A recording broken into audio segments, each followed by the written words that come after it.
मित्रों, नवरात्रि की हार्दिक शुभकामना। आज हम नवरात्रि की बहुत ही महत्वपूर्ण एवं पावन कथा का श्रवण करने वाले हैं।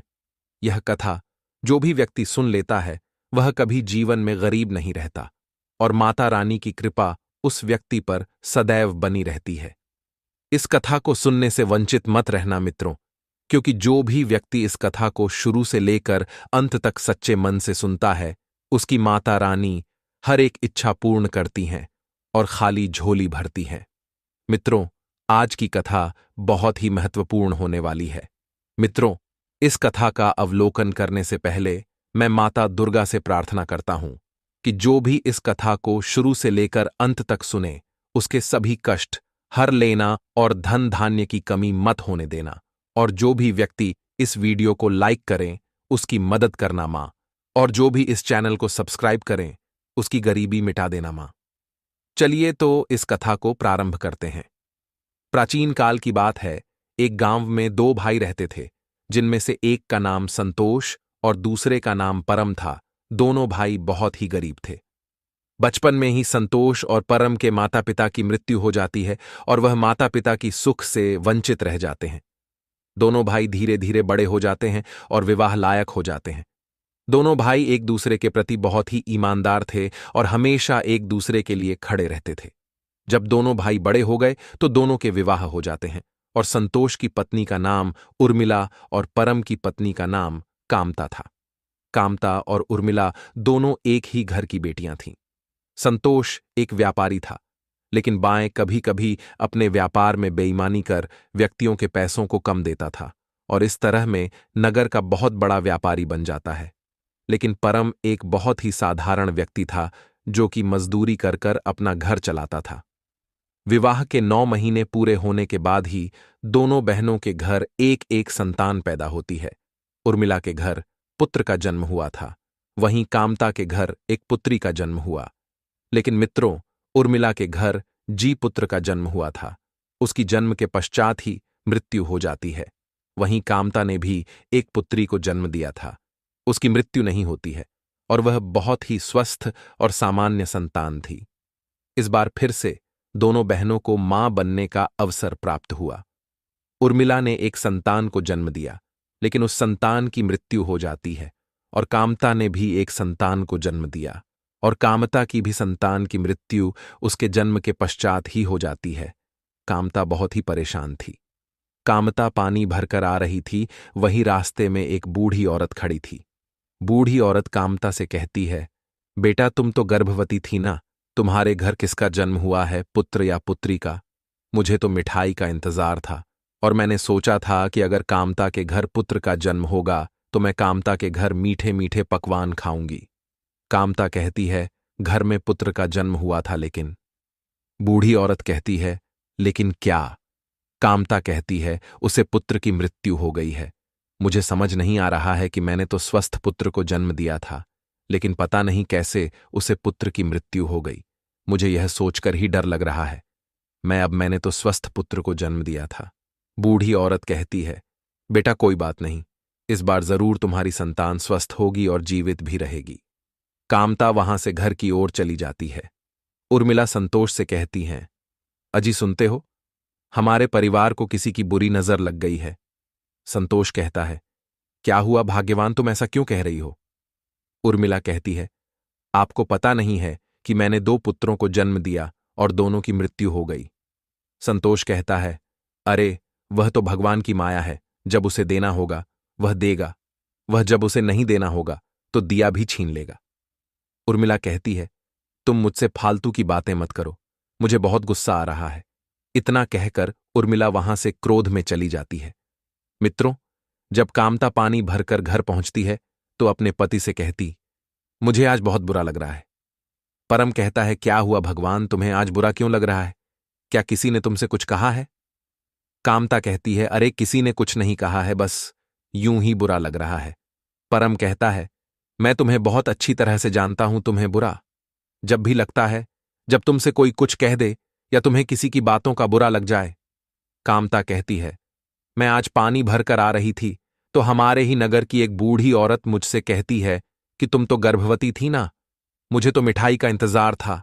और मैंने सोचा था कि अगर कामता के घर पुत्र का जन्म होगा तो मैं कामता के घर मीठे मीठे पकवान खाऊंगी। परम कहता है, तो तुमने उसे बूढ़ी औरत से क्या कहा? कामता कहती है, मैंने उसे बूढ़ी औरत से कह दिया कि मेरे घर एक पुत्र का जन्म हुआ था, लेकिन उस पुत्र की मृत्यु हो गई थी और वह पुत्र स्वस्थ भी था। परम कहता है, अरे इसमें कौन सी बड़ी बात हो गई ऐसी? तुम्हारी बहन की भी संतान की मृत्यु हो गई।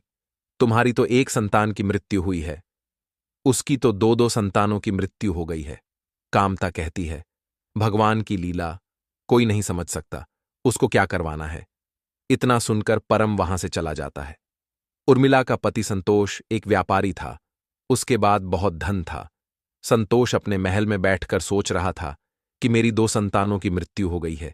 ये कैसी औरत है जो संतान तो पैदा करती है लेकिन उनकी मृत्यु हो जाती है।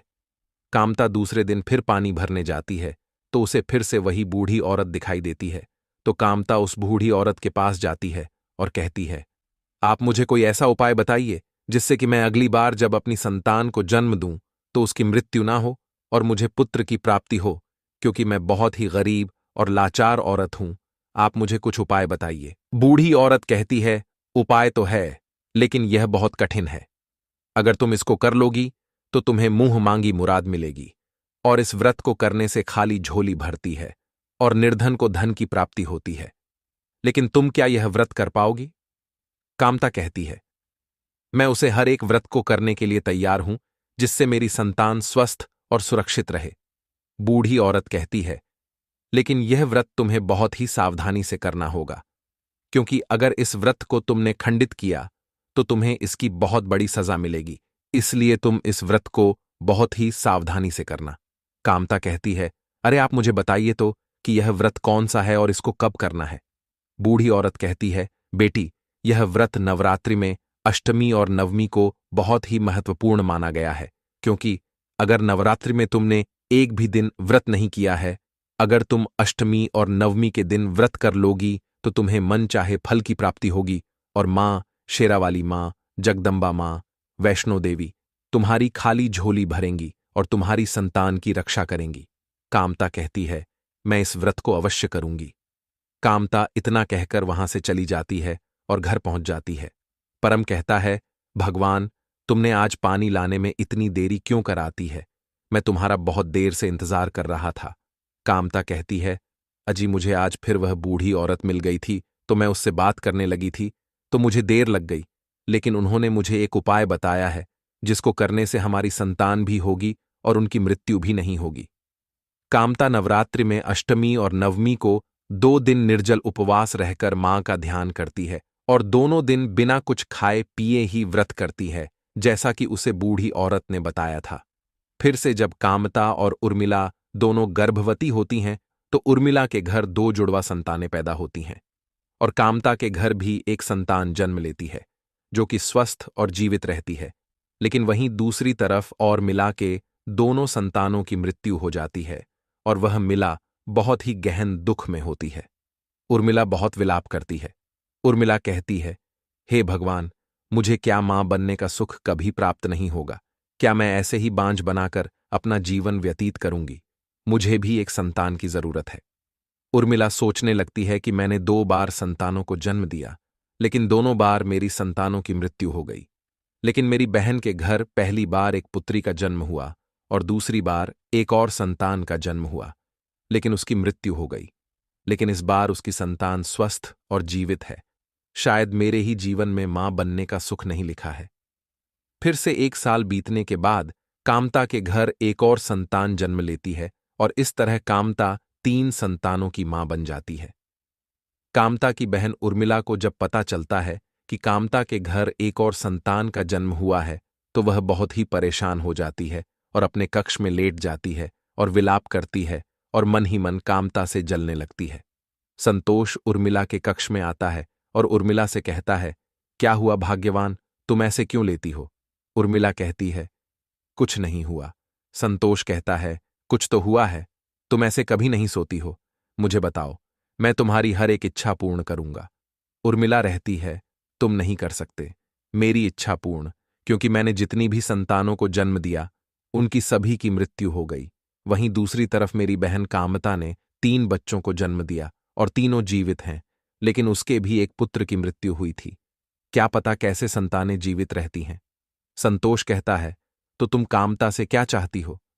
उर्मिला रहती है, मैं कामता के दोनों पुत्रों के कटे हुए सर और कामता को दुखी देखना चाहती हूं, क्योंकि मैं यहां दुख में हूं और सुख में। संतोष कहता है, अरे तुम पागल तो नहीं हो गई? क्या तुम्हें पता है तुम क्या कह रही हो? यह बहुत बड़ा पाप है। अगर तुमने किसी की संतानों की मृत्यु करवाओगी तो क्या तुम्हारी संतानें जीवित रहेगी? परमात्मा सब देख रहा है, यह पाप में नहीं कर सकता।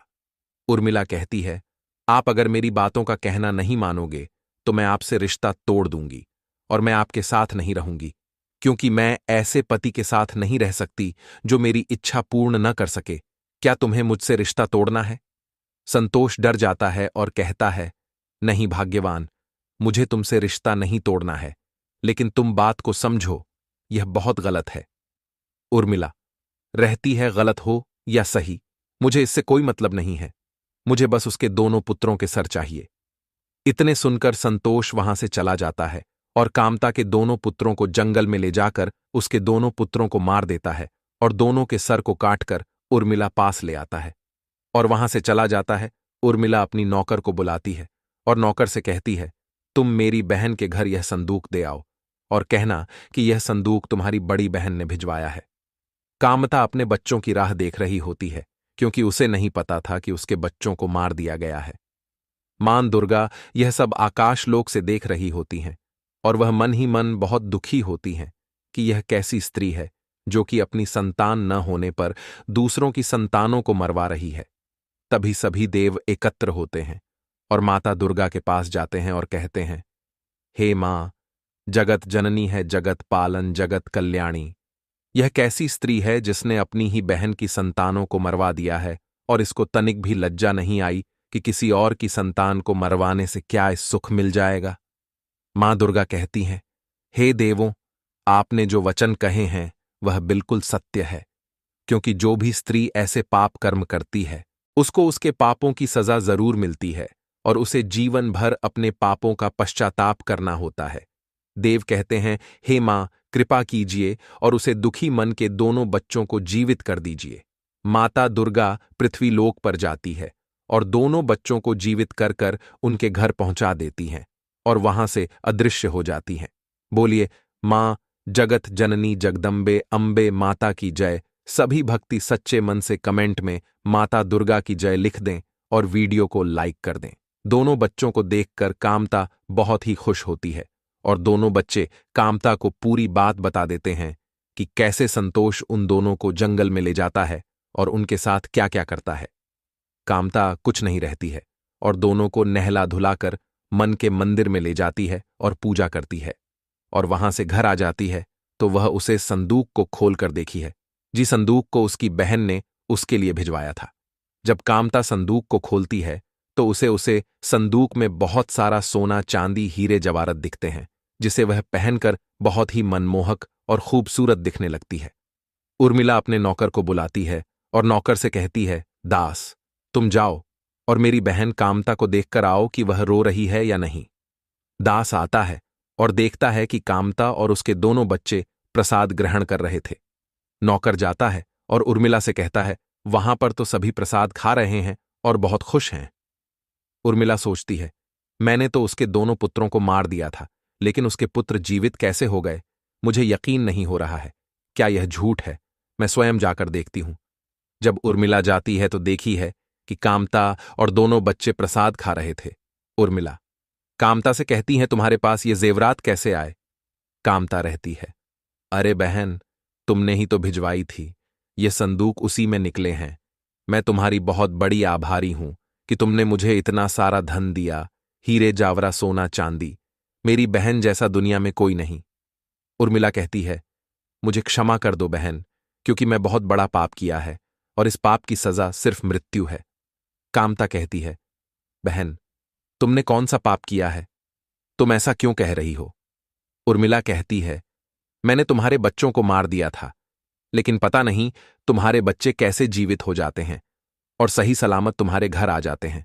और बहन, मैं तुमसे एक बात पूछना चाहती हूं। कामता कहती है, पूछो बहन। उर्मिला कहती है, तुम्हारी संतान की मृत्यु हुई थी, फिर तुम्हारी यह संतान कैसे जीवित रह गई? क्योंकि मैंने जितनी संतानों को जन्म दिया उन सभी की मृत्यु जन्म के पश्चात ही हो जाती है। क्या तुम मुझे बता सकती हो तुमने यह कैसे किया? कामता कहती है, हां बहन, मैंने अपनी संतानों को मां दुर्गा के आशीर्वाद से प्राप्त किया है। मैं उनका अष्टमी और नवमी 2 दिन निर्जल उपवास रहकर और बिना कुछ खाए पिए उपवास किया है, जिससे कि मां दुर्गा ने मुझे आशीर्वाद स्वरूप 2 पुत्र रत्न को दिया है। और बहन, ऐसा कहा जाता है कि मां से मांगी हुई हर एक इच्छा पूर्ण होती है। अगर तुम्हारा मन पवित्र है तो मां तुम्हारी हर इच्छा पूर्ण करती हैं और खाली झोली भरती हैं। बोलिए शेरा वाली माता की जय। जिन भी भक्तों ने अभी वीडियो को लाइक नहीं किया है वह लाइक करके चैनल को सब्सक्राइब कर दें और कमेंट में शेरों वाली माता की जय लिख दें। उर्मिला कहती है, बहन, मैं भी इस उपवास को करूंगी क्योंकि मेरी अभी झोली खाली है। मुझे माफ करना। शेरा वाली माता, मैं अनजाने में बहुत पाप किया है और इसकी सजा सिर्फ मृत्यु हुई। मुझे माफ करना माता। दुर्गा में अष्टमी और नवमी का उपवास अवश्य करूंगी। आप सभी भक्तों का बहुत बहुत शुक्रिया। आपने इस पावन एवं महापुराण कथा को अंत तक सुना। हम माता दुर्गा से कामना करते हैं कि आपका परिवार हमेशा खुश रहे और आप जीवन में बहुत तरक्की करें। सभी भक्ति वीडियो को लाइक करके चैनल को सब्सक्राइब कर दें, जिससे कि हमारे आने वाली वीडियो अब तक पहुंच सके। आप सभी का बहुत बहुत धन्यवाद।